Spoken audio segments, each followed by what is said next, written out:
Bismillahirrahmanirrahim. Bismillahirrahmanirrahim. Assalamualaikum warahmatullahi wabarakatuh.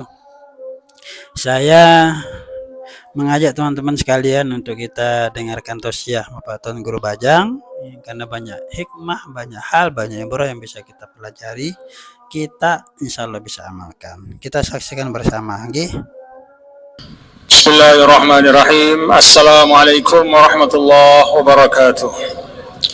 Alhamdulillah, wassalatu wassalamu ala habibina Rasulillah wa ala alihi wa sahbihi wa man walah, amma ba'du. Jamaah yang dirahmati Allah, mari kita membaca doa i'tikaf kita. Bismillahirrahmanirrahim. Bismillahirrahmanirrahim. Nawaitul i'tikaf fi hadzal masjid ma dumtu fihi sunnatan lillahi ta'ala. Saya berniat i'tikaf di masjid ini selama saya berada di dalamnya karena Allah. Alhamdulillah. Ayat 194 dan 195. Bapak-bapak dan saudara-saudara, kita tadi telah membaca bersama dan kita berdoa mudah-mudahan bacaan kita menjadi berkah bagi kita semua, menjadi syafaat, ya.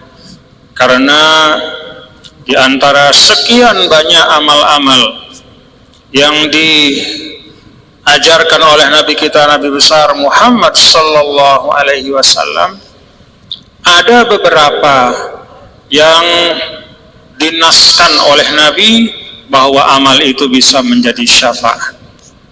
Satu dari beberapa amal yang nasnya ada, artinya langsung disampaikan oleh Nabi kita, Nabi besar Muhammad sallallahu alaihi wasallam, akan menjadi syafaat adalah membaca Al-Quran. Iqra'ul Quran fa innahu ya'ti yaumal qiyamati syafi'an li ashabihi. Bacalah Al-Quran, sesungguhnya Al-Quran itu, kata Rasul, akan datang di hari kiamat menjadi syafaat bagi mereka yang membacanya. Jadi tidak semua amal-amal baik itu dijelaskan sebagai syafaat, hanya ada beberapa saja. Salah satu di antaranya adalah qiraatul Quran, yaitu membaca Al-Quran. Ayat 194, Allah Subhanahu wa taala berfirman, A'udzu billahi minasyaitonir rajim. Bismillahirrahmanirrahim. Asy-syahrul haram bisyahril haram wal hurmatu qisas. Asy-syahrul haram, bulan haram, bisyahril haram, dengan bulan haram, wal hurmatu qisas, dan segala sesuatu yang punya hurmah, punya kehormatan, ya, punya kemuliaan di sisi Allah Subhanahu wa taala untuk dijaga, kalau dia dirusak maka balasannya adalah kisos. Kisos itu artinya pembalasan yang setimpal, yang sama dengan bentuk kejahatan yang dilakukan. Ini menyangkut nyawa. Maka kalau ada orang membunuh dengan sengaja, itu dikisos. Ini juga menyangkut itlaful a'dha, yaitu menghilangkan anggota tubuh, membuat cacat, juga berlaku kisos. Demikian juga pada itlaful amwal, kalau menghilangkan harta orang dengan sengaja, maka itu juga harus diganti dengan yang seperti itu. Kalau tidak bisa diganti persis dengan barangnya, diganti dengan yang senilai dengan barangnya. Wal hurumat, maka setiap al hurumat, yaitu segala sesuatu yang memiliki kemuliaan, ada kehormatannya yang harus dijaga, lalu kemudian dirusak dengan satu perbuatan yang melanggar hukum, maka balasannya adalah al-qisas, yaitu dibalas dengan setimpal. Faman i'tada 'alaikum, maka barang siapa i'tada 'alaikum, yang i'tada itu artinya memusuhi, menyerang, menyerbu kalian, fa'tadu, maka balaslah, seranglah dia, ya, sebagai pembalasan yang setimpal, bimisli, dengan yang setimpal, ma'tada 'alaikum, setimpal dengan seperti dia menyerang. Wattaqullah, dan bertakwalah kepada Allah, wa'lamu, dan ketahuilah, annallaha ma'al muttaqin, sesungguhnya Allah bersama orang-orang yang bertakwa. Bapak-bapak dan saudara sekalian, ayat 194 ini masih merupakan lanjutan dari ayat-ayat sebelumnya yang memberikan petunjuk kepada kita untuk menyikapi permusuhan bersenjata yang dilakukan oleh orang-orang yang memusuhi kita. Kalau orang bermusuhan dengan kita, bermusuh atau memusuhi kita dengan hatinya, maka ya tidak bisa apa-apa. Hatinya ya kita doakan. Kalau ada orang memusuhi kita dengan ucapannya, maka balas juga dengan yang setimpal atau kita maafkan.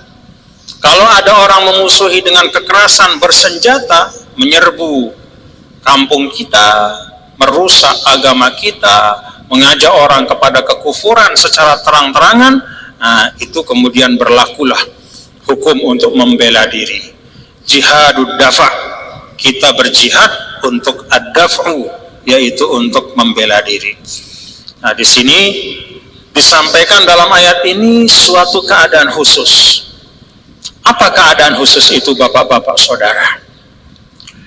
Dulu, bahkan sebelum datang Islam, ada waktu-waktu tertentu yang diistimewakan.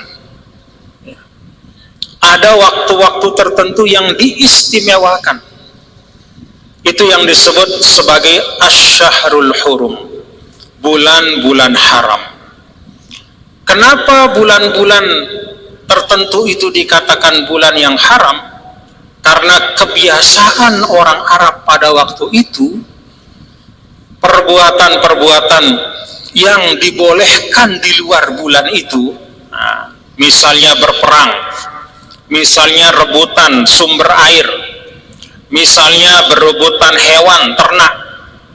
Jadi sebab perang itu kan zaman jahiliyah itu seperti itu, rebutan barang dagangan, ngerampok, atau rebutan sumber air karena panas. Daerah atau bangsa atau kampung yang punya sumber air, dia berarti memiliki satu aset yang sangat berharga, maka sering diserbu oleh yang lain. Rebutan sumber air, rebutan onta, kadang-kadang rebutan perempuan, kadang-kadang sekedar karena membalaskan dendam nenek moyang. Dulu kakeknya pernah dibunuh, disimpan dendam itu, dicatat. Catatan itu diberikan kepada anak cucunya.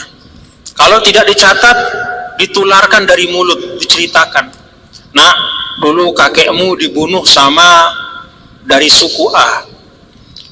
Ini ingat ya, belum ada yang bisa membalaskan kakekmu itu. Maka kamu pegang ini. Kalau kamu bisa, balaskan. Jadi dipelihara dendam itu. Rebutan air, rebutan onta, rebutan perempuan, dendam nenek moyang, itu jadi sebab-sebab peperangan. Tetapi orang jahiliyah itu juga punya kebiasaan, ada waktu-waktu yang dia tidak mau berperang. Itu yang disebut dengan al-ashhurul hurum. Ya, maka ketika datang Islam, ya, al-ashhurul hurum itu memang diakui karena itu suatu kebaikan. Dan ada bahkan di dalam Al-Quran, inna iddatash syuhuri indallah isna asyara syahran. Sehingga banyak ulama yang mengatakan orang jahiliyah menetapkan 4 bulan haram itu bagian daripada millat Ibrahim, yaitu ajaran baik yang diwarisi dari nabi-nabi sebelumnya. Jadi dulu nabi-nabi itu membawa ajaran baik, banyak ajaran-ajaran itu yang ditinggalkan, tapi ada yang tersisa. Di antara yang tersisa itu adalah mereka memuliakan 4 bulan. Di dalam 4 bulan itu tidak boleh ada peperangan. Ini kebiasaan. Tetapi bapak-bapak dan saudara-saudara, ternyata pada masa Rasulullah Shallallahu Alaihi Wasallam berdakwah, orang-orang Quraisy banyak yang mencari jalan bagaimana supaya dakwahnya Nabi ini hancur. Maka bulan-bulan yang diharamkan pun itu mereka gunakan untuk bermusuhan. Sedangkan umat Islam yang bersama Nabi kita, Nabi besar Muhammad Sallallahu Alaihi Wasallam, masih memegang teguh bahwa pada bulan haram itu tidak boleh perang. Maka ayat ini memberikan petunjuk. Bulan-bulan haram itu wajib dijaga kehormatannya, tetapi kalau mereka menyerangmu pada bulan yang haram itu, misalnya katakanlah di bulan Zulqa'dah, ya, seperti ketika Nabi Shallallahu Alaihi Wasallam pergi dari Madinah ke Mekah mau umroh pada tahun ke-6 Amul Hudaybiyah, dihadang, dan di luar itu juga banyak kejadian. Pada bulan-bulan yang diharamkan itu mereka membuat permusuhan. Bagaimana sikap umat Islam? Nah, ayat ini menjadi panduan. Apa inti dari ayat Asy-Syahrul Haram Bisyaril Haram? Kalau mereka melakukan permusuhan pada bulan yang haram, menyerbumu pada bulan itu, Zulqa'dah, Zulhijjah, atau Muharram, atau Rajab, maka balas, lawan mereka, jangan diam. Keharaman bulan yang haram itu istimewa, tapi membela diri dan membela agama itu lebih istimewa. Karena itu jangan membiarkan kalian diserang, diserbu, atau bahkan ingin dihancurkan pada bulan yang haram. Bela diri, lawan. Nah, ini makna yang pertama, bahwa pada masa apapun ketika kalian diserang, dizolimi, balas dengan balasan yang setimpal. Itu makna pertama kata para ahli tafsir, Asy-Syahrul Haram Bisyahril Haram. Makna yang kedua dari Asy-Syahrul Haram Bisyahril Haram ini adalah suatu pemberitahuan kepada Rasulullah Sallallahu Alaihi Wasallam, bagian dari mukjizat Nabi. Jadi pada waktu tahun ke-6 bulan Zulqa'dah, begitu berangkat ke Mekah, dihadang di Hudaybiyah, tanda tangan damai 10 tahun. Kembali ke Madinah, maka Bisyahril Haram, Zulqa'dah tahun ke-6 itu Allah kemudian ganti pada tahun ke-7. Bulannya bulan yang sama, bulan Zulqa'dah. Nabi bersama sahabatnya melaksanakan umroh di Mekah. Jadi dengan kata lain, ayat ini memberikan hiburan kepada para sahabat. Ketika Hudaybiyah itu mereka kecewa, ya, kecewa luar biasa, sampai sebagian sahabat mempertanyakan, kita sudah siap-siap dari Madinah, kok tiba-tiba kita harus balik kembali ke Madinah? Sampai pada waktu itu Nabi Shallallahu Alaihi Wasallam memerintahkan untuk menyembelih 70 onta, ya, sebagai katakanlah dam, ya, karena tidak jadi melaksanakan umroh. Ketika Nabi menyuruh untuk menyembelih onta, gak ada yang bergerak sahabat, saking kecewanya, diam saja. Ayo sembelih, kata Nabi. Bercukur, sembelih, gak mau. Ayo cukur, sembelih, gak mau. Kan cukur itu tanda selesai, ya. Cukur, gak mau. Sembelih, gak mau. Sampai 3 kali, sampai Nabi sendiri yang mencontohkan. Nabi potong rambut, menyembelih, baru para sahabat ikut menyembelih. Saking kecewanya sahabat. Bukan kecewanya pada Nabi, kecewa pada keadaan, situasi. Kok bisa-bisa kita sudah punya kekuatan seperti ini, tapi kok sekarang disuruh kembali? Mana kehormatan kita? Kira-kira begitu. Nah, kita sudah bahas pada majelis yang lalu bahwa pandangan Rasul Shallallahu Alaihi Wasallam adalah pandangan yang jauh ke depan, tidak memperhitungkan hanya hari itu saja. Apa yang saya dapatkan hari ini, keuntungan apa untuk kita hari ini, tapi Nabi melihat jauh ke depan, apa kemaslahatan dakwah untuk waktu-waktu yang akan datang. Pada saat sedang kecewa seperti itu, menurut sebagian ulama, inilah kemudian ayat yang menghibur mereka. Asy-syahrul haram bisyahril haram. Tahun ini kalian tidak bisa umroh. Bulan Zulqa'dah ini terpaksa kembali ke Madinah. Tetapi asy-syahrul haram bisyahril haram. Tahun depan pada bulan haram yang sama yaitu Zulqa'dah, kalian akan bisa kembali dan menunaikan umroh dengan nyaman dan damai. Ini ayat kata para ulama ahli tafsir. Kalau kita tafsirkan seperti ini, maka ini adalah min nubuat. Ini adalah bagian dari mukjizat Nabi kita, Nabi besar Muhammad Sallallahu Alaihi Wasallam. Mukjizatnya Al-Quran memberitakan keadaan 1 tahun lagi persis seperti yang diberitakan. Padahal kita tahu tidak ada yang bisa jamin. Siapa yang bisa jamin tahun depan bisa kembali? Siapa yang bisa jamin tahun depan tidak dihadang lagi? Tapi Al-Quran mengatakan begitu. Jadi kalau orang misalnya orang-orang Quraisy ya, ahli-ahli bahasa Arab, kalau saja mereka menemukan satu bahan untuk bisa menunjukkan bahwa Al-Quran itu ada kebatilan di dalamnya, pasti mereka sudah dapatkan. Karena mereka tahu, mereka melihat. Tetapi dengan 1001 cara, dari sisi bahasanya, dari sisi isinya, dari sisi maknanya, ternyata tidak ada isi Al-Quran kecuali kebenaran dan hidayah, termasuk ayat ini. Asy-syahrul haram bisyahril haram.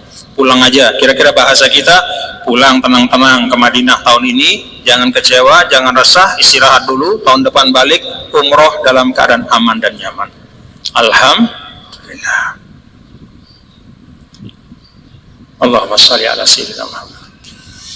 Wal hurmatu qisas, dan nah ini al-hurmat itu adalah sesuatu yang dihormati, sesuatu yang dimuliakan, yang dijaga, itu qisas, berlaku qisas ya, seperti yang saya singgung tadi. Jadi kalau itlafur ruh itu berlaku qisas, membunuh orang secara sengaja. Itlaful mal, membinasakan, menghilangkan, merampas ya sesuatu, maka qisas juga artinya kembalikan. Kalau sudah tidak bisa dikembalikan zatnya, maka nilainya. Ambil ayam orang, habis ngambil, potong, bismillah, pakai bismillah dia motong, bikin sate, habis ayam orang. Apa qisasnya? Kembalikan. Apa yang dikembalikan? Ya bukan ayamnya, kan ayam sudah tidak ada. Apa yang dikembalikan? Qimatul mutlaf ya, nilai dari ayam yang dia ambil itu, balikin, bayar. Nah, al-hurumatu qisas ini, bapak-bapak dan saudara, kata para ulama adalah satu cara Allah untuk menjaga kehidupan manusia ini. Kalau tidak ada ajaran seperti ini, maka banyak manusia akan suka menzolimi yang lain. Bahkan kalaupun ada kisos ini pun masih banyak, apalagi tidak ada. Jadi sudah ada hukum seperti ini pun masih banyak. Kita lihat misalnya, nauzubillah min zalik ya, seperti ada, kita bacakan Fatihah, yuk, ada anak dari seorang guru besar UNRAM ya, yang perempuan jadi dosen ya, yang di Solo itu ya, itu dia dibunuh oleh tukang yang kerja di rumahnya. Tukang itu disuruh perbaiki rumahnya, terus tiba-tiba dibunuh saja. Konon kata tukang itu dia tersinggung karena ada ucapan yang tidak baik. Padahal yang dibunuh itu almarhumah itu orang yang tidak pernah berucap yang tidak baik.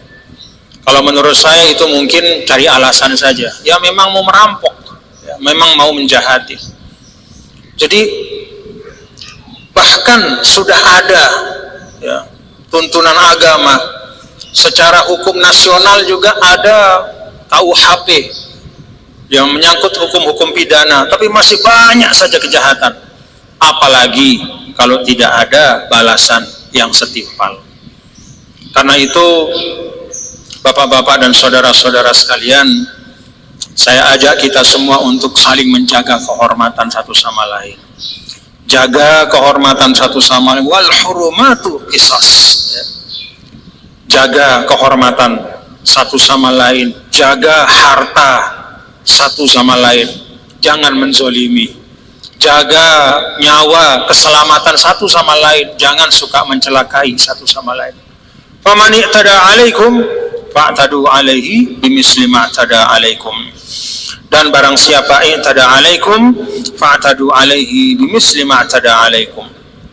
Kalau ada yang melanggar aturan wal hurumatu qisas, dia melakukan suatu i'tida, baik itu menyangkut harta, nyawa, kehormatan, maka balas dengan balasan yang setimpal. Misli, ya. Jadi yang maksimal itu setimpal, tidak boleh melampaui batas. Kalau kurang dari yang setimpal, boleh apa enggak? Boleh. Itu namanya ihsan, ya. Kalau membalas yang setimpal namanya adil. Dipukul sekali, tonjok, kita tonjok sekali, nah itu adil. Tapi kalau kita ditonjok kita maafkan, itu namanya ihsan, ya. Jadi yang setimpal itu batas paling ujung. Kalau kurang bagaimana? Boleh. Karena itu kan di dalam syariat kita, kalau misalnya terjadi peristiwa pembunuhan, ya, terjadi peristiwa pembunuhan, ya, maka dianjurkan, ya, untuk memaafkan dan menerima diat, denda. Kalau mau kisos boleh, tapi dianjurkan faman afa wa aslaha. Maaf, oke, saya maafkan, lalu kemudian dibayarkan diatnya. Itu dalam kejahatan yang sangat berat, apalagi dalam hal-hal yang ringan, ya. Kalau hal-hal yang ringan, apalagi menyangkut pribadi-pribadi kita, sudah tidak usah terlalu berekengan kita. Kalau kita misalnya tersinggung sama satu ucapan, jangan kemudian, wah saya tersinggung, polisikan, tangkap, nggak usah. Ya. Kecuali kalau memang sudah melampaui batas dan tidak hanya menyangkut pribadi, tapi menyangkut kehormatan, menyangkut agama, menyangkut keluarga yang luar biasa, misalnya mudaratnya, boleh, ya, nggak masalah. Tapi kalau hal-hal yang kecil, ya sudah, saling maaf-memaafkan. Kan rumusan kita hidup itu sederhana, ya bapak-bapak, saudara-saudara. Kalau tidak memaafkan, ya dimaafkan. Kalau tidak memberi, ya diberi. Kalau tidak dimaklumi, ya memaklumi. Itu saja kisaran kehidupan. Karena itu kalau tidak menyangkut hal-hal yang sangat penting, yang sifatnya qat'i, yang sifatnya mutlak, yang menyangkut kehormatan, ya, kehormatan bangsa, kehormatan negara, kehormatan agama, ya, nilai-nilai yang menyangkut fundamen kehidupan. Kalau yang lain-lain, ya sudah, saling maafkan. Ya, kita banyak saling memaafkan. Kalau kata Rasulullah SAW, man satara musliman satarahullah yaumal qiyamah. Kalau kita memaafkan orang, ya sudah, gak usah kita ceritakan kekurangannya, kesalahannya, maka kita berharap Allah pun akan menutup kesalahan kita di akhirat. Janji dari Nabi besar Muhammad sallallahu alaihi wasallam. Wattaqullah wa'lamu annallaha ma'al muttaqin. Bertakwalah kepada Allah dan ketahuilah sesungguhnya Allah bersama orang-orang yang bertakwa. Nah, akhir dari ayat ini, bapak-bapak, saudara-saudara sekalian, ini kata ulama juga menggambarkan hasil daripada kesabaran Nabi kita, Nabi besar Muhammad sallallahu alaihi wasallam. Jadi kalau kita lihat perjalanan Nabi mulai dari Sulhul Hudaybiyah tahun ke-6 Hijriyah, beliau dihadang, sabar kembali ke Madinah. Lalu tahun berikutnya beliau umroh dengan tenang. Lalu tahun ke-8 masuk ke Mekah dengan 10.000 sahabat Fathu Makkah. Pada saat Fathu Makkah itu kita lihat Nabi Shallallahu Alaihi Wasallam juga kalau mau beliau bisa membalas dengan balasan yang bimisli ma'tada alaikum, dengan balasan yang setimpal, balasan yang setimpal. Tapi apa yang dilakukan oleh Nabi kita, Nabi besar Muhammad Sallallahu Alaihi Wasallam? Nabi Sallallahu Alaihi Wasallam mengatakan, la tasribu alaikumul yaum yaghfirullah lakum. Sudah orang-orang Quraisy, permusuhan kita tutup, jangan ingat-ingat yang lalu. La tasribu alaikumul yaum, tidak ada istilah dendam masa lalu, saling memaafkan, yaghfirullah lakum. Semoga Allah mengampuni kalian semua. Itu kata Nabi kita, Nabi besar Muhammad Sallallahu Alaihi Wasallam.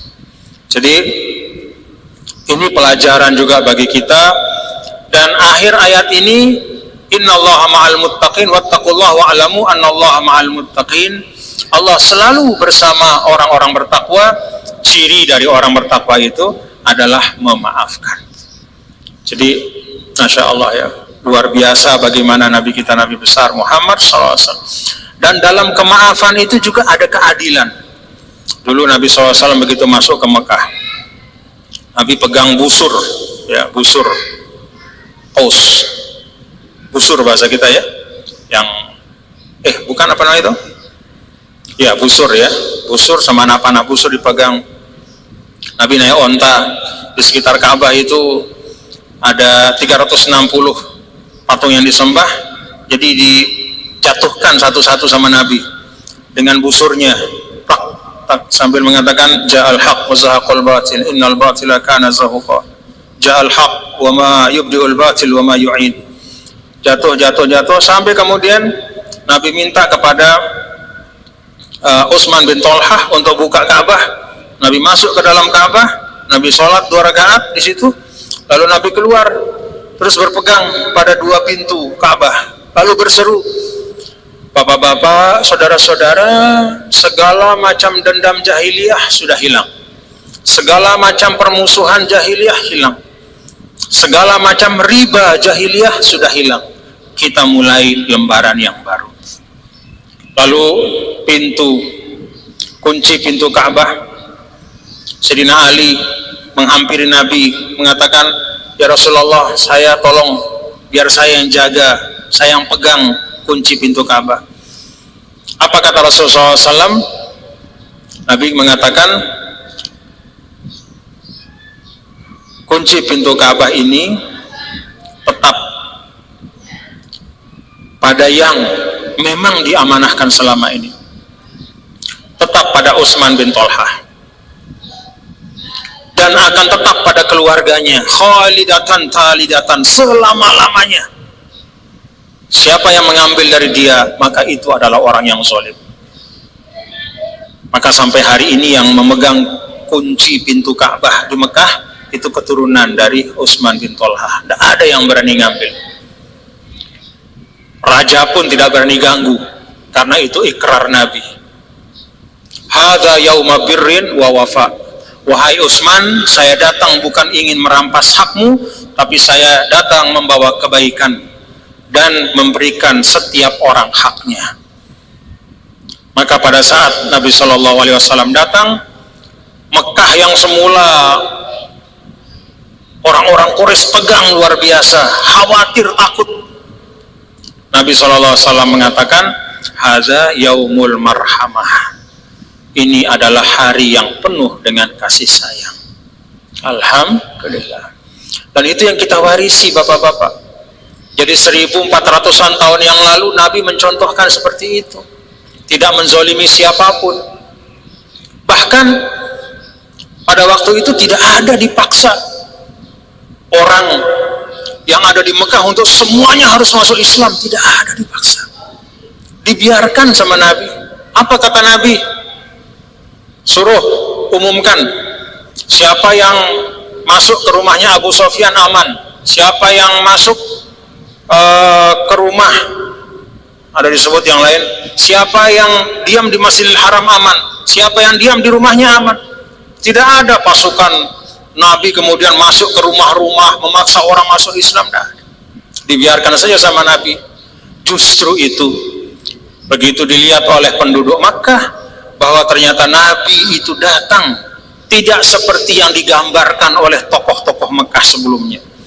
Kan yang digambarkan Nabi Muhammad itu pendendam, Nabi Muhammad suka permusuhan. Ternyata mereka lihat langsung bagaimana Rasulullah SAW memberikan kemaafan. Tidak ada dibahas. Bahkan ada, nih bapak-bapak ya, kalau kita baca sirah, Masya Allah ya. Kan tahu dulu ada paman Nabi namanya Hamzah. Hamzah itu pejuang Islam. Hamzah ibnu Abdul Muttalib, paman Rasulullah SAW. Beliau pahlawan perang Badar. Lalu pada perang Uhud beliau syahid, dibunuh. Dan bukan sekedar dibunuh, bahkan dadanya dibelah, hatinya itu diambil dimakan, jantungnya itu, oleh orang namanya Hindun bintu Utbah, istri daripada Abu Sufyan. Coba renungkan ini ya. Nabi punya paman yang sangat dia sayang, dibunuh oleh seorang perempuan namanya Hindun. Bukan hanya dibunuh ya, bukan Hindunnya yang membunuh, orang disuruh membunuh. Begitu perang selesai, disamperi sama Hindun, dibelah, diambil jantung, dimakan, menurut sebagian riwayat. Dan itu masyhur. Hindun itu perempuan yang jahat luar biasa, istrinya Abu Sufyan.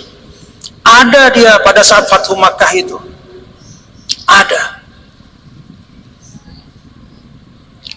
Kalau kita sebagai Nabi, misalnya kita Rasul, seperti itu, ya, paman kita dibunuh segala macam, mungkin kita pertama kali kita cari Hindun itu.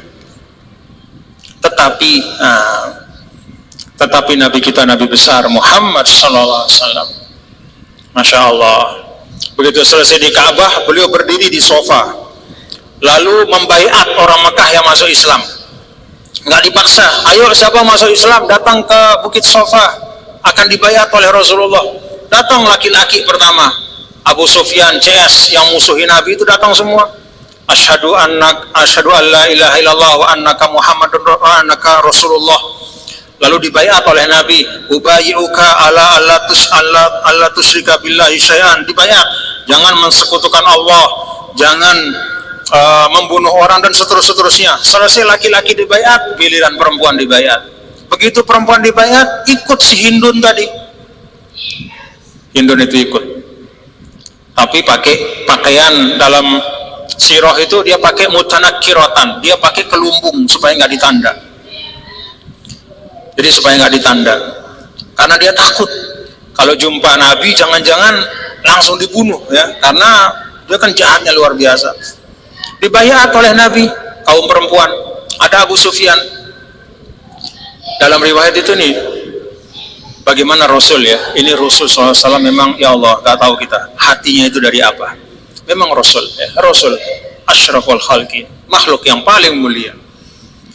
Jadi begitu dibaiat kaum perempuan itu, Nabi mengatakan wala yasriqna, jangan, tidak boleh mencuri. Tiba-tiba Hindun itu ya, karena dia memang mulutnya itu mulut yang kasar, semau-maunya bicara, dia nyeletuk padahal lagi pembaiatan. Apa kata Hindun? Gimana kalau suami saya itu orangnya bakhil, lalu saya ambil hartanya sedikit, termasuk mencuri enggak? Nabi diinterupsi pada sedang baiat. Lalu Nabi tertawa. Nabi tanda dari suaranya ya. Dan juga Nabi tahu itu Hindun karena suaminya langsung jawab. Jadi begitu Hindun itu ngomong, kan Abu Sufyan ada di situ juga, habis dibaiat laki-laki. Jadi Hindunnya nyeletuk, kalau suaminya bakhil terus istrinya ngambil sedikit boleh enggak seperti suami saya? Lalu Abu Sufyan mengatakan, ya sudah, nggak apa-apalah kalau dia ngambil uang saya sedikit. Nabi tertawa. Nabi mengatakan, kamu Hindun ya? Iya. Nabi tertawa. Sayyidina Umar semua tertawa. Padahal pada saat yang sangat genting ya, Nabi tertawa, lalu diteruskan baiat sama Nabi sampai akhir. Selesai di baiat, lalu kemudian dipanggil Hindun secara khusus oleh Rasulullah SAW, ditakkid baiatnya. Lalu kemudian Hindun mengatakan, kamu ampuni saya wahai Muhammad? Iya, saya ampuni. Benar kamu ampuni? Iya, saya ampuni. Benar kamu ampuni? Iya, saya ampuni. Sampai dia pergi, terus ngomong, saya tidak pernah jumpa manusia selapang hatinya seperti Muhammad ini. Itu yang menjadi bahan cerita bagi seluruh penduduk Mekah. Hindun perempuan yang paling kasar, yang paling bengis, yang paling kejam, yang tidak segan-segan menyuruh untuk membunuh orang. Bahkan salah satu korbannya paman Nabi diampuni oleh Rasul. Kamu maafin saya? Iya, saya maafkan. Udah pergi. Benar maafin? Iya, pergi. Sampai 3 kali. Sampai bingung sendiri Hindun. Islamnya Hindun itu menyebabkan ratusan penduduk Mekah terpesona dengan kemuliaan akhlak Nabi besar Muhammad sallallahu alaihi wasallam. Maka tidak ada darah yang ditumpahkan di Mekah pada waktu itu. Di kota Makkah tidak ada darah yang tertumpah. Alhamdulillah. Maka ayat ini ditutup, wattaqullah wa'lamu annallaha ma'al muttaqin.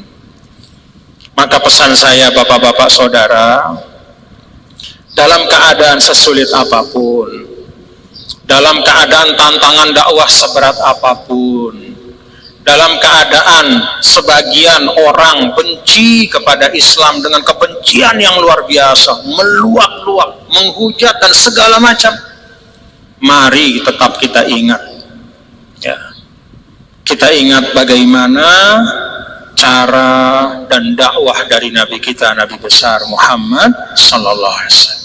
Sudah, itulah sebaik-baik cara, itulah sebaik-baik teladan. Dengan itu berbondong-bondong ya, idza jaa nasrullahi wal fath wa ra'aitan nas yadkhuluna fi dinillahi afwaja fasabbih bihamdi rabbika wastaghfir innahu kana tawwaba. Berbondong-bondong masuk ke agama Allah dengan kasih sayang. Wa ma arsalnaka illa rahmatan lil alamin. Wallahu a'lam bissawab. Mudah-mudahan apa yang kita baca membawa manfaat untuk kita semua, dan apa yang kita sama-sama tadi mutolaah ya, mudah-mudahan menjadi ilmu yang dapat kita amalkan. Al-Fatihah. Bismillahirrahmanirrahim.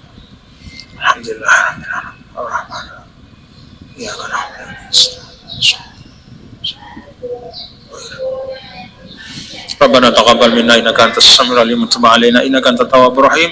Sallallahu wasallam ala sayyidina maulana Muhammad walhamdulillahi rabbil alamin. Assalamualaikum warahmatullahi wabarakatuh. Waalaikumsalam warahmatullahi wabarakatuh. Alhamdulillah, bagaimana teman-teman sekalian? Mudah dipahami, sejuk sekali kalau kita dengarkan ya. Pilihan kata yang disampaikan oleh beliau atau diksi yang digunakan oleh beliau itu kayaknya diksi-diksi sederhana yang langsung masuk ke dalam pikiran kita, dan pikiran kita tidak perlu melakukan analisa terhadap istilah diksi itu. Jadi sangat mudah mengena dan sangat mudah kita pahami. Soalnya sekarang bagaimana kita menjalankan hal-hal itu yang disampaikan oleh beliau tadi. Bagusnya teman-teman sekalian, sahabatku sekalian, apa yang disampaikan beliau sebelum kita sampaikan, riwayatkanlah ya. Sebelum kita sampaikan kepada orang lain, kita jalankan dulu ya. Kita jalankan dulu supaya kita tidak bentrok antara apa yang kita katakan dengan apa yang kita lakukan. Kalau kita sudah lakukan, baru kita katakan. Pertama katakan pada yang terdekat dengan kita, istri kita, istri Anda, kemudian anak-anak kita, keluarga terdekat kita, tetangga kita, dan begitu menyebarlah. Hal-hal baik jangan ditunda untuk disampaikan kepada orang lain. Hal-hal baik jangan ditunda untuk kita lakukan. Karena sekali kita menunda, biasanya pelajaran menunda itu akan menjadi pelajaran berharga untuk kita terus menunda pekerjaan berikutnya. Makanya pekerjaan kita tidak pernah tuntas karena memang kita suka menunda. Karena kemampuan kita terbatas, dengan keterbatasan kita itu maka kita berupaya untuk melakukan yang terbaik ya pada saat itu. Jangan yang terbaik harusnya dilakukan pada saat ini, ternyata kita lakukan berikutnya. Itu teman-teman sekalian, Allahu a'lam bishawab. Allahumma fiq wal hadi ila sabil rasyad. Assalamualaikum warahmatullahi wabarakatuh.